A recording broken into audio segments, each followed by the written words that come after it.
సమ్మక్క పూజారి, మేను పూజారి, తర్వాత వాళ్ళ ఇంటి దగ్గర నుండి మనకు అమ్మవారి పాన్పు రావడం జరుగుతుంటుంది.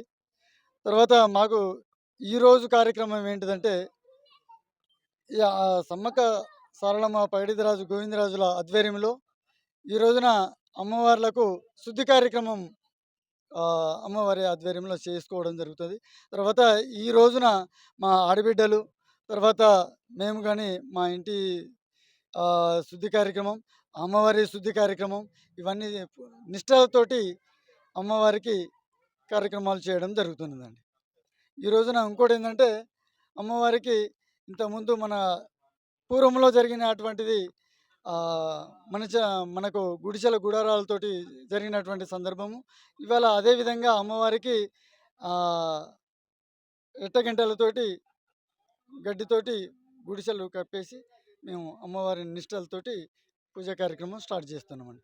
ఇవాళ ముగ్గులు మా ఆడబిడ్డలు ముగ్గులేస్తారు, సిద్ధమైన ఆడబిడ్డలు ముగ్గులేసేసి మేము ఈ కార్యక్రమం